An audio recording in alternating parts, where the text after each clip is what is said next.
ton nom, ce nom si fort, pourtant si doux.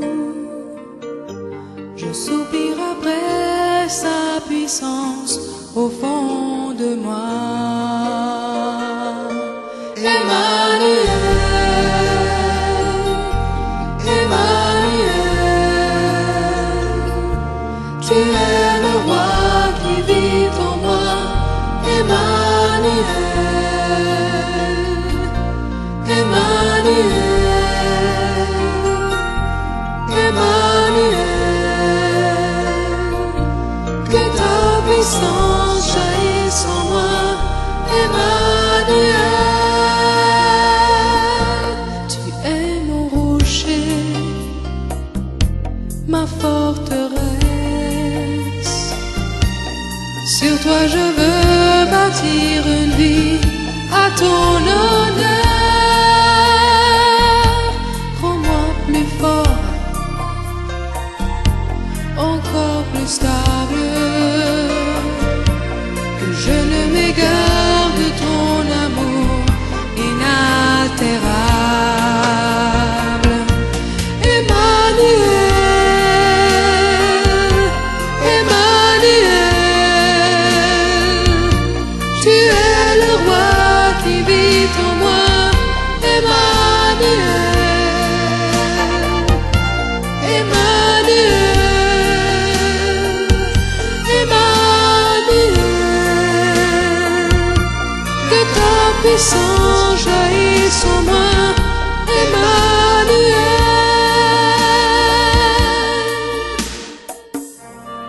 reste avec moi et parle-moi de la demeure que tu me réserves là-bas. Édifie-moi, instaure en moi la volonté et le désir de suivre ta loi. Emmanuel, Emmanuel, tu es le roi qui vit en moi. Emmanuel, Emmanuel, Emmanuel, que ta puissance jaillisse en moi. Emmanuel,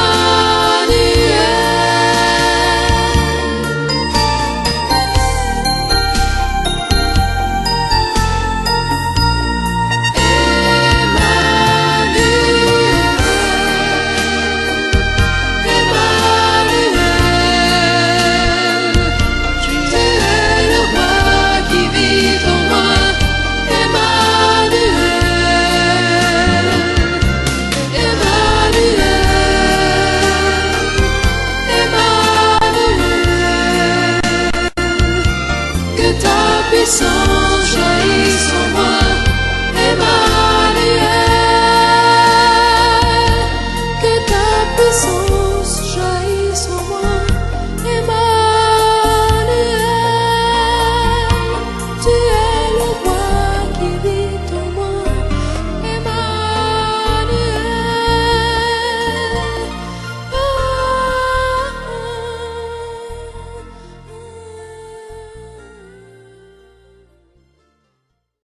Seigneur Jésus, tu es le roi, tu es l'Emmanuel, le Dieu avec nous. Voilà pourquoi sommes-nous sans crainte quand la terre est bouleversée, que les montagnes chancellent au cœur des mers. Merci Seigneur, merci pour ta puissance, qu'elle jaillisse en nous, en chacun de nous, tandis que nous nous attendons à toi. Merci. Béni soit ton nom à jamais. Amen. Frères et sœurs et amis, bonjour. Que la paix de Dieu soit avec chacun de vous. Celui que nous connaissons comme Saint Nicolas serait né vers 270 dans une famille grecque très fortunée. Malheureusement, ses parents sont morts quand il était enfant, quand il était tout jeune. Il a grandi avec son oncle qu'il aimait beaucoup. Il lui a appris à suivre Dieu. Selon la légende, quand Nicolas est devenu adulte, il a entendu parler de 3 sœurs sans dot pour se marier et qui allaient bientôt se retrouver dans la misère. Voulant obéir aux enseignements de Jésus relatifs à ceux dans le besoin, il a utilisé son héritage pour donner à chacune de ses sœurs une bourse remplie de pièces d'or. Au fil des ans, Nicolas a donné le reste de son argent pour nourrir les pauvres et prendre soin d'autrui. Au cours des siècles suivants, on a honoré Nicolas pour sa grande générosité. Notre inspiration du personnage que nous connaissons sous le nom de Père Noël. Voilà la petite tranche d'histoire que j'ai pour vous pour aujourd'hui à l'occasion de la Noël.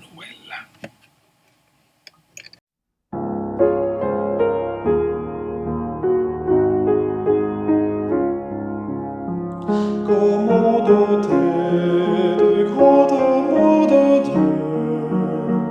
Jésus pour moi est descendu des cieux et vit en moi jour après jour.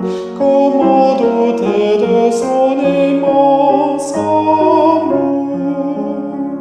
L'ami divin est toujours avec moi,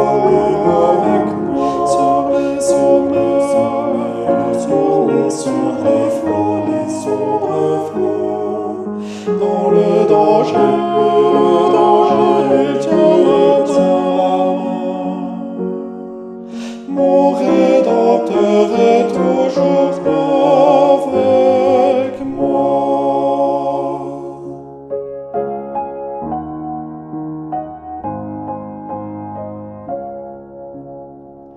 Même la fleur reçoit ses soins constants. L'aigle Paris domine tous les vents.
mon Rédempteur est toujours avec moi.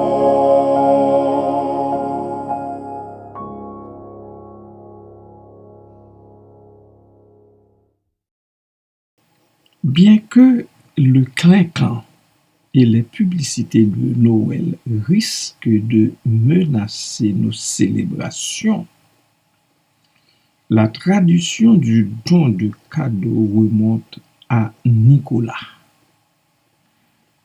Oui, elle remonte à Nicolas dont la générosité reposait sur sa reconnaissance de Jésus et sa consécration à lui. Il est plutôt malheureux que depuis quelques décennies, ça tourne autour du commercial tout simplement. Mais cela ne fut pas le cas dans le temps au IIIe siècle. Nicolas savait que Christ avait usé d'une générosité inimaginable en s'offrant comme cadeau le plus extraordinaire aux humains. Jésus est l'Emmanuel, Dieu avec nous, selon Matthieu chapitre 1, verset 23. Il a fait un échange en prenant notre mort et nous donnons la vie en cadeau. Dans un monde marqué par la mort, il sauve son peuple de ses péchés. Verset 21. La générosité sacrificielle découle de la foi en Jésus. Nous répondons aux besoins d'autrui et nous donnons avec joie comme Dieu nous donne avec joie. Vous arrive-t-il de faire des cadeaux aux gens? Les faites-vous par obligation ou librement et avec joie? En quoi la vie de Jésus change-t-elle votre compréhension de la générosité? Adorons le Seigneur de la prière. Mon Dieu, aide-moi à faire preuve de grande générosité, de vraie générosité envers autrui. Ouvre les yeux de notre esprit comme peuple ayant reçu de toi le cadeau inestimable en ton Fils unique, Jésus-Christ. Qu'en retour, nous soyons bons les uns envers les autres tout en faisant preuve de vraie générosité sans nous attendre à un quelconque ascenseur, à un quelconque retour d'ascenseur. À l'approche de cette saison d'échange de cadeaux, que tes enfants le comprennent et se comportent de façon qu'il n'y ait point de place pour de la frustration. Que ceux et celles qui s'exercent à cette activité agissent conséquemment en adultes tout en conservant le lien de la paix dans l'amour. Merci, Père, très doux et tendre. Dans le nom de Jésus, je t'adresse cette requête. Amen.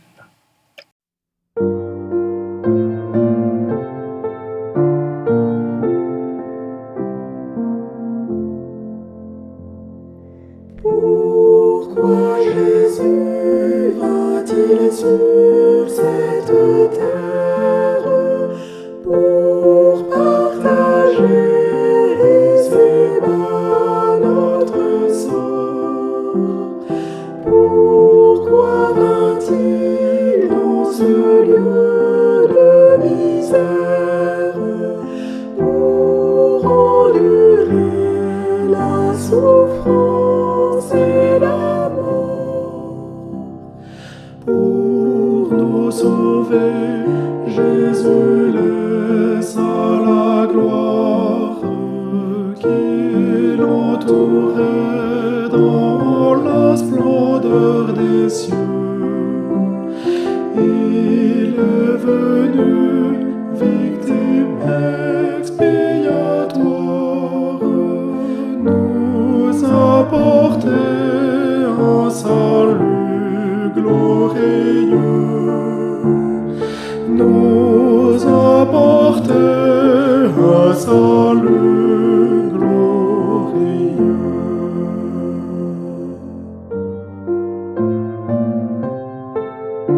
fut-il dans l'indigence?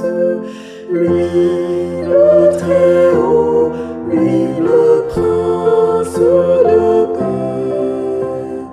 Au lieu de naître au sein de l'opulence, comme le fils d'un roi dans son palais, Jésus est né dans une obscure étable pour nous montrer, chrétiens, l'humilité.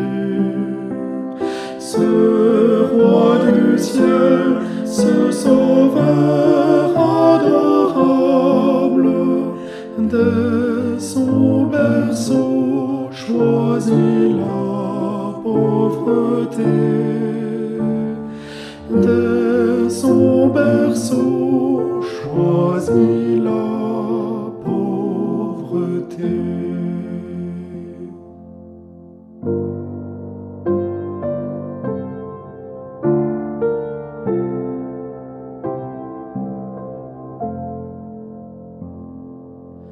Pourquoi Jésus a-t-il sur cette terre, lui saint et pur, supporté tant de maux?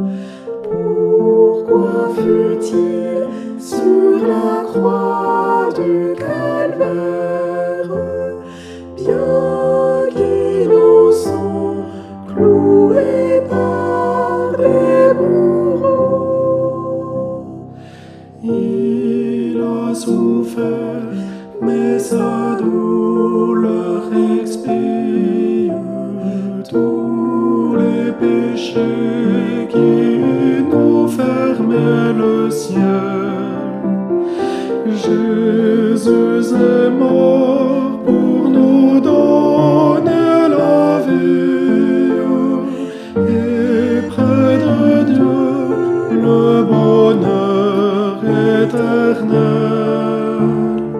Et près de Dieu le bonheur éternel.